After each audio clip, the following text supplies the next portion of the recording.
Olá a todos, muito bom dia. Estão me ouvindo bem? Então, para começar, o meu nome é Rodrigo Machado, né? Eu estou aqui junto com mais dois colegas meus, o Bernardo e o Jonathan, e nós estaremos então apresentando esse webinar agora para vocês, tá? Eu quero, de início, né, dizer que nós vamos disponibilizar esse bate-papo para que a gente possa para que vocês possam ficar encaminhando dúvidas, questões para a gente, né? Para a gente ficar conversando a respeito do que está sendo conversado aqui e também acerca de dúvidas que vocês possam ter, né? E a gente não estar debatendo no momento. A gente vai fazer o registro, né? Dessas dúvidas, dessas questões e depois então a gente vai poder encaminhar para vocês via suporte técnico, né? Nós três somos técnicos do suporte. Atuamos na área técnica ali do suporte técnico da SKA e estamos à disposição de vocês para que a gente possa auxiliar nessas questões, ok? Dando início então à nossa apresentação, a gente vai debater basicamente agora 3 tópicos, tá?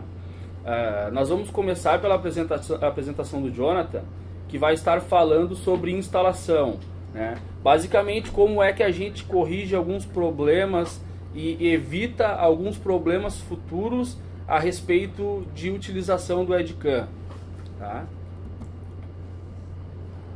Mais à frente, então, depois da apresentação do Jonathan, o Bernardo vai estar falando como é que a gente consegue utilizar recursos do Windows para nos auxiliar na programação do EdCAM.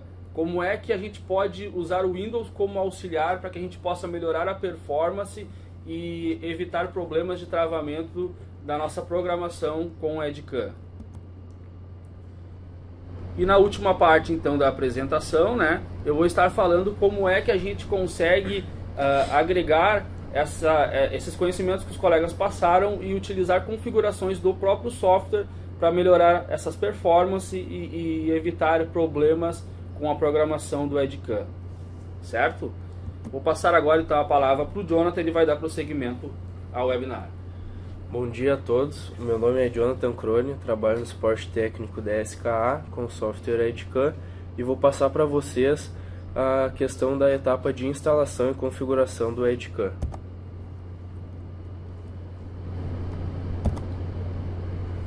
Imaginem só, a gente passa por diversos erros que aparecem na nossa tela durante a instalação ou até mesmo após a instalação, que acabam ocasionando uma perda de tempo para que a gente procure o que pode ser que está ocasionando esses erros, né? E existem uma série de fatores que eu vou apresentar para vocês que geralmente ocasionam esses erros, tá? Aqui a gente conta com uma série de telas que geralmente são as principais causas desses erros e alertas, mensagens com dúvidas e erros que aparecem na nossa tela na utilização do EdCAM. Aqui a gente conta com o Windows, o antivírus do Windows. O que o antivírus do Windows pode influenciar para que apareçam esses erros? Ele pode bloquear a comunicação com algumas pastas e DLLs do meu computador, ele pode corromper algumas DLLs enquanto eu faço a instalação. Aqui nessa próxima tela tem o Firewall do Windows. Ele ativo pode fazer com que ele bloqueie até a comunicação com a base de dados do meu banco de ferramentas, ou até mesmo a comunicação com o meu gerenciador de licenciamento da EdCAM. Às vezes até ocasionando que eu não consiga instalar minha licença corretamente, apareça algum erro de instalação. Então sempre tem que deixar ele desativado. Aqui uma das principais causas que a gente vê até pelo suporte técnico que causam muito dos erros é o meu usuário não ter permissões de administrador na máquina. Às vezes muitos clientes falam, mas como no meu usuário não funciona e do meu colega funciona. Isso é devido ao meu usuário não ter permissões de administrador ou não ter controle total sobre as pastas que o EdCAM precisa para exercer um bom funcionamento. E nós até sabemos que muitas empresas, o TI define uma certa restrição para que o usuário dessa máquina não venha a instalar antivírus e que não desinstale certos programas do computador, mas no Edcam é necessário que você seja administrador local da máquina ou que tenha permissões nas pastas onde ele precisa, que seriam arquivos de programas 86 e o appdata.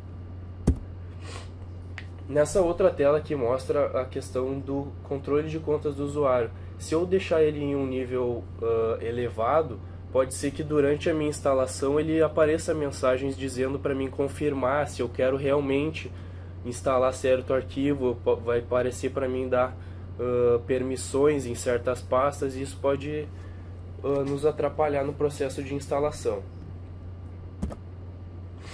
A partir do momento que a gente já configurou esses requisitos, eu estou logado como administrador local da máquina, desativei o meu antivírus, o firewall, deixei o meu controle de contas do usuário no nível mais baixo. Eu vou iniciar então o processo de instalação do meu Edcam.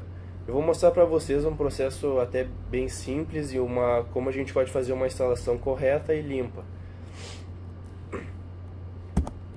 Assim que nós inserimos a mídia física do meu Edcam ou fiz o download da minha mídia no site da SKA, eu vou então rodar o Start Here, que todos nós conhecemos, e irá aparecer esta tela aqui, onde eu vou iniciar a instalação do Edcam. E aquela coisa padrão de todo software quando a gente vai iniciar uma instalação, que seria aceitar os termos de contrato.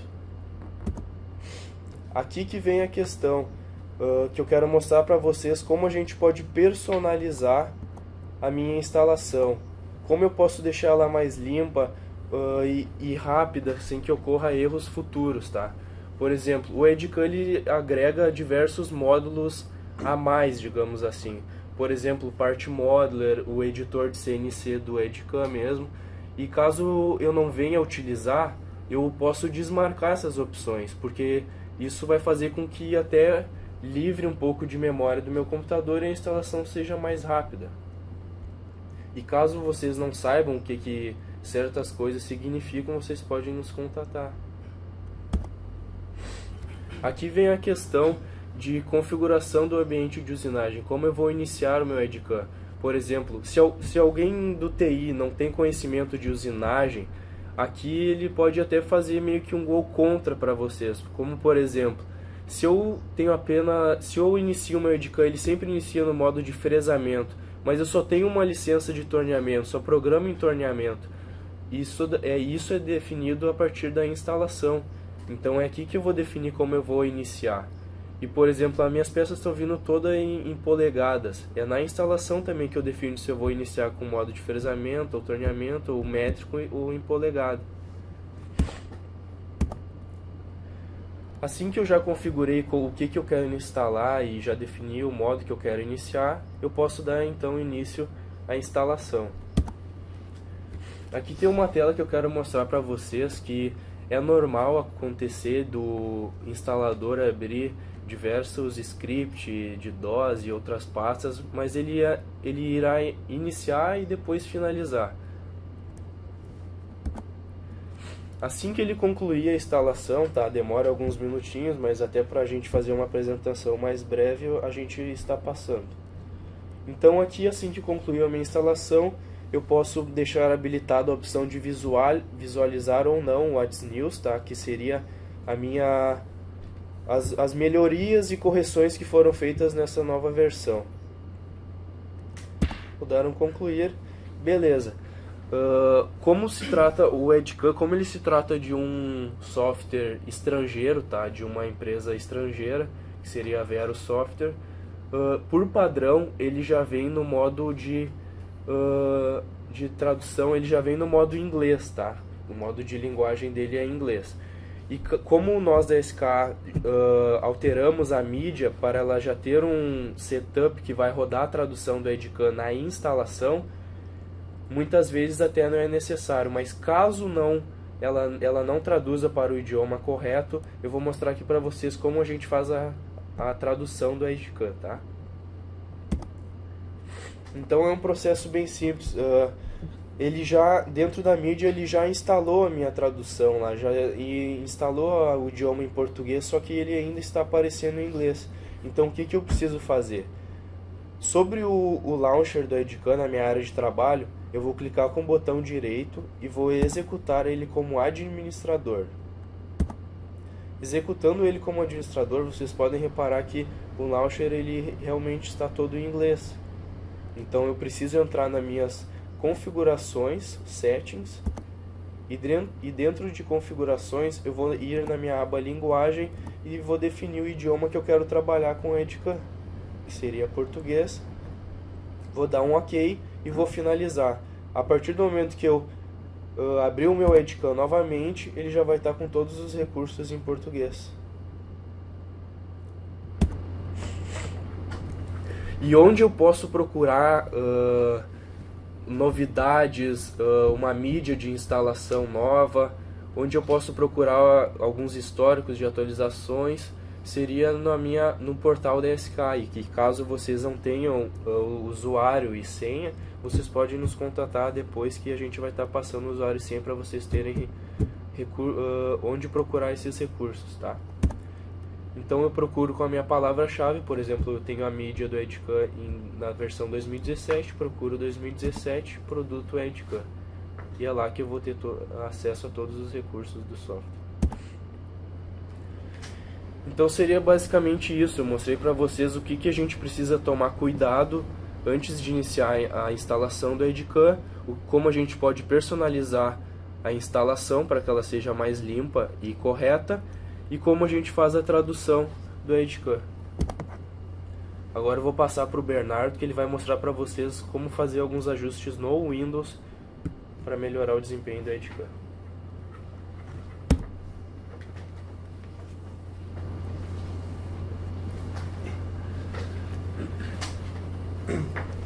Bom, novamente, bom dia a todos. Meu nome é Bernardo, trabalho juntamente com o Rodrigo e com o Jonathan aqui no suporte técnico da SK. Nós vamos conversar um pouco agora sobre o Windows, né? Como eu consigo usar o meu Windows ou melhorar a minha programação, né? Aí vem as perguntas que muitas vezes vocês fazem para nós aqui do suporte em relação à programação, né?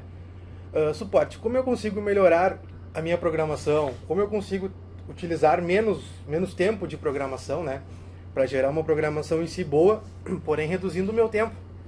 Todo mundo sabe que tempo é dinheiro hoje em dia, né? Então, vamos conversar um pouco sobre essa opção que tem dentro do Edcam, que é chamada de Background Process, ou seria processamento em segundo plano, que seria o quê? Seria um ponto seguro na minha programação, me demonstrando algumas opções que eu posso deixar a minha máquina se movimentar sozinha, digamos assim, né? O que seria um ponto seguro? Eu tenho um ponto fora do meu bruto, da minha peça em si, que eu consigo setar para ele um posicionamento seguro, né? Aqui eu estou demonstrando para vocês a criação de uma sequência lógica, né? Como todo mundo conhece aqui bastante tempo já, a criação de uma sequência, vou passar adiante aqui para demonstrar, chegar no ponto que eu preciso, que seria na terceira aba aqui da criação de sequência, né? Que vai grifar para vocês agora a opção ali, ó, processamento em segundo plano, né? Que novamente explicando seria isso, seria um posicionamento seguro dentro da minha área de usinagem, que eu consigo movimentar a minha ferramenta, a minha máquina em si, sem que eu tenha colisões tanto da ferramenta como fixação ou o que tiver no caminho da minha usinagem, né? Aqui nós utilizamos um padrão aqui, um ponto qualquer, que eu saiba que não vai ocorrer problema para mim em relação à minha CPL, né? Aqui no caso foi um X0, Y0 e Z100. Isso quer dizer o quê? Seria o meu ponto de referência. O Background Process vai ser isso. Ele vai deixar o meu CAN, o CAN vai me liberar uma próxima sequência de usinagem, deixando a anterior ainda em processamento, sabendo que o meu último ponto de movimentação vai ser esse X0, Y0 e Z100. Né? Aqui na sequência, vocês podem ver que temos uma peça, uma programação aqui, né? E nós temos um ponto setado na nossa tela que nos mostra o que seria esse ponto em processamento em segundo plano, né? Que seria meu ponto de segurança. Eu sei que sempre que a minha ferramenta for parar naquele ponto ali, eu não vou ter problema nenhum em relação à minha programação. Temos mais opções aqui nos demonstrando o que seria esse posicionamento em segundo plano, né? Isso quer dizer o que para nós? Que dentro da minha área de usinagem ali, a minha gama de dimensões em X, Y e Z, eu consigo setar um posicionamento seguro para a minha ferramenta e o meu software sabe que ele vai calcular até lá sem problema nenhum. Ele não vai me bloquear uma nova sequência enquanto ele processa a anterior, pois ele sabe que seria o último posicionamento dele no ciclo que está sendo processado, né?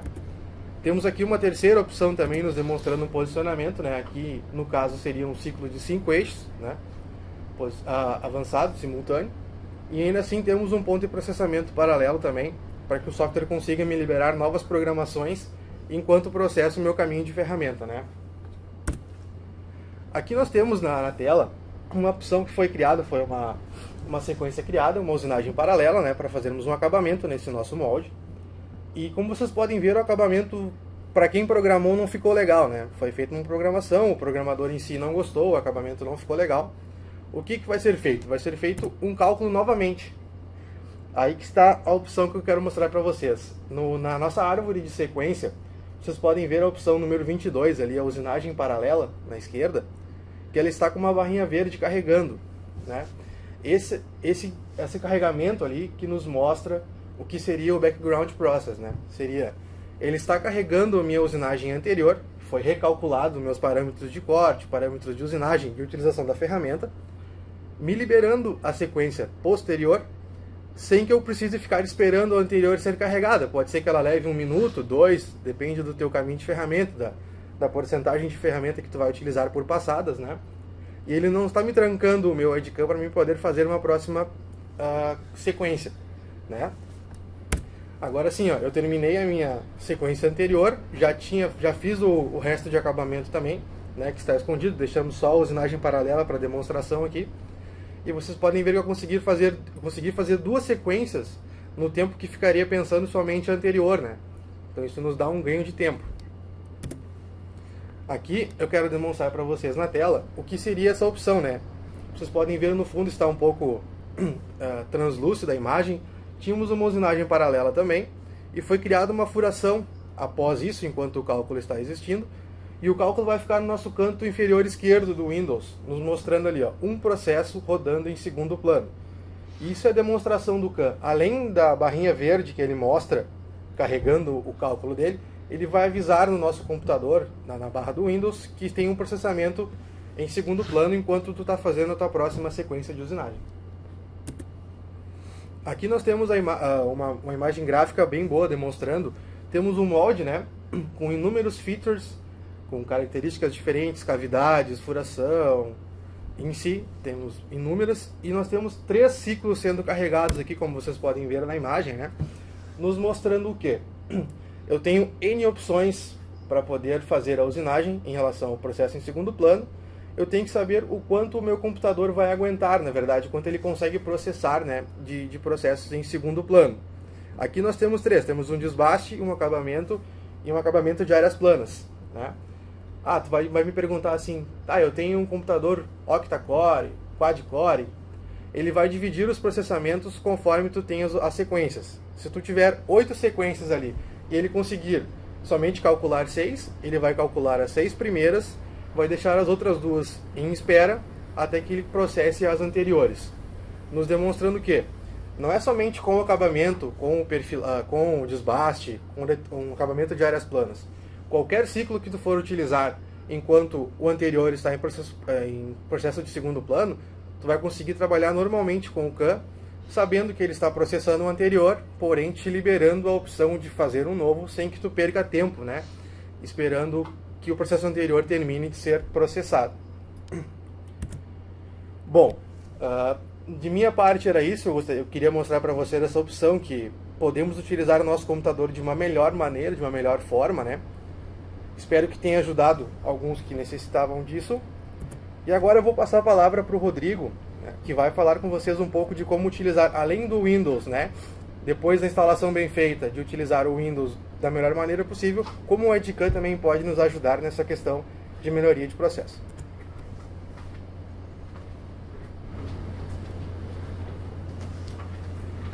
Bom, muito bom dia novamente, né? Como eu me apresentei anteriormente, meu nome é Rodrigo Machado. Eu vou falar um pouquinho então, aproveitar o gancho do colega aqui, do Bernardo, e mostrar para vocês também como é que a gente consegue fazer essa otimização do processo, né? Essa melhora de performance da nossa programação em relação a programações muito extensas ou então programações que vão ter um desbaste, por exemplo, muito prolongado, que vai gerar um código muito prolongado para a gente. Como é que a gente pode evitar travamento ou desperdício do nosso tempo, né? Em relação a isso. Muitas vezes a gente tem uma peça que ela vai demandar uma programação muito longa, né?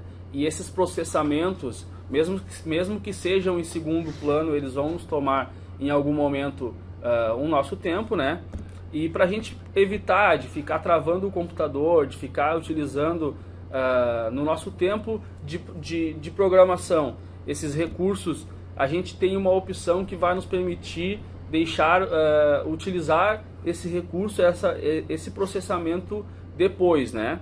Em um momento em que a gente necessite e precise calcular. Tá? De que forma é que funciona isso, né? Eu peguei uma peça aqui para exemplificar isso para vocês, uma peça bem simples, né? Ela possui algumas cavidades ali e eu apliquei um desbaste dentro delas. Vou mostrar para vocês aqui no detalhe que esse desbaste ele é um desbaste bem prolongado devido ao tipo de recursos que eu apliquei ali, né? Ele ficou dependendo do tipo de material que a gente vai utilizar, o avanço, a RPM, essas coisas elas impactam bastante na nossa programação e no processamento do cálculo, né? Então eu fiz um desbaste bem refinado ali, com passos curtos e avanços pequenos, e vocês podem ver ali o tempo que ele vai demorar lá na máquina, né? Então isso aí vai tomar um tempo de processamento do meu software, né? E em paralelo o meu tempo de trabalho, né? Como é que eu faço para fazer com que isso seja executado em um outro momento? Como é que eu faço para que isso não seja executado e eu possa concluir a minha programação e depois então realizar os ajustes mais finos? Existe uma opção dentro do software que nós chamamos de modo sem processamento, né? Ela está ali em cima da janela de sequência, né, da minha programação. Ela sempre esteve ali, eu não sei se todos conhecem, mas ela pode nos ajudar muito. Nós chamamos ela de Bit Mode, né? Como é que funciona isso, né? Como o nome já está dizendo ali, é um modo sem processamento. Eu vou habilitar essa função e ela vai desabilitar o processamento do software, ou seja, o meu software não vai realizar nenhum tipo de cálculo, né? Então, eu habilitei ali um modo sem processamento e depois eu apliquei mais 4 desbastes na minha peça, nas outras áreas ali em destaque, né? Eu apliquei mais 4 desbastes tão precisos, tão finos, né? Tão ajustados quanto tão demorados quanto o primeiro. E o meu computador, nem o meu computador e nem o meu EdCAM processou isso, né? Eles mantiveram o cálculo parado para esse momento, mas aplicaram a estratégia nas características designadas, tá? Para que vocês entendam um pouco melhor, essas áreas verdes ali são as características em que eu apliquei, né, os meus outros desbastes, mas ele já não tem o caminho de ferramenta porque eu não disparei o cálculo, né? Eu não disparei o processamento, tá? E qual é que é a vantagem disso, né? Quando é que eu vou utilizar esse recurso, né? Por exemplo, eu estou realizando a programação de uma peça que vai me tomar um pouquinho de tempo no processamento e mesmo que eu utilizar o background process, eu posso utilizar os dois juntos, tá? Eu posso utilizar os dois recursos, não tem problema nenhum. Eu posso ter o background habilitado e posso usar o Bit Mode, mas mesmo que eu utilizar o background, o Bernardo ali citou que se eu tiver 8 processamentos, né, 8 núcleos de processamento no meu computador e estiver fazendo 12, 13, 14 estratégias ali aplicando na minha peça, ele vai processar aquelas 8 e as outras a mais elas ficarão em espera, né? Elas vão ficar em espera. Então o que acontece? Eu vou ficar com o tempo parado sem poder programar também, vou ficar com processamentos para depois, né?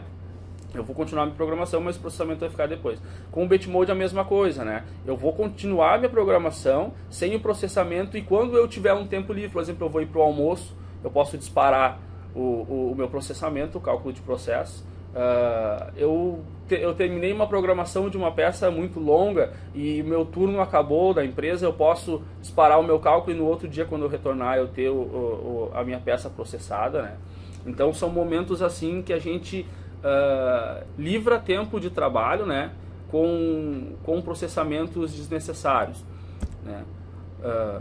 Como é que eu faço isso então agora? Depois que eu criei, né, e já apliquei ali nas áreas, eu preciso selecioná-las, né? Seleciono todos os desbastes que não tem cálculo, né, que não tem processamento ainda, clico com o botão direito sobre eles e seleciono a opção regenerar, tá? Logo após, os caminhos vão ser calculados, vão ser processados e quando concluídos, eles serão aplicados na nossa peça, tá? Qual é que é a vantagem ou quais são as outras vantagens que o Batmode ele vai me trazer, tá? Quando eu utilizo esse recurso, além de eu poder processar em um momento em que eu desejar processar aquele caminho, eu vou poder também retirar da minha programação regenerações desnecessárias, né? Quando eu não preciso trocar de ferramenta, ele não vai recalcular essas coisas. Ele não vai recalcular quando eu não desabilito e tenho que habilitar novamente a refrigeração, se isso não foi programado, né? Troca de gamas de RPM ele também não calcula. Se não tem alterações de avanço, ele não vai calcular novamente. Então ele é um cálculo depois muito mais leve do que um cálculo regenerado normal, tá?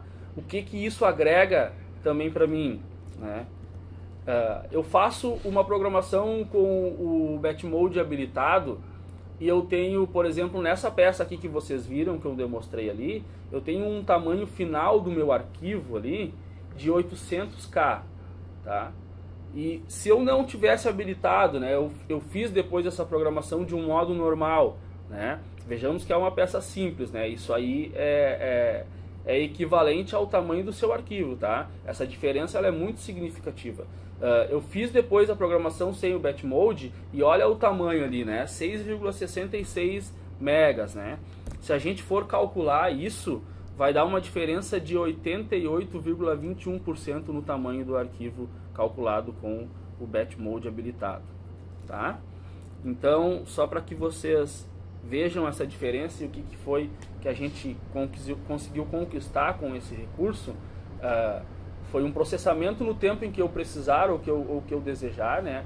Uma programação sem processamento, um processamento sem regenerações desnecessárias e também uma diminuição no tamanho do arquivo muito significativa, tá?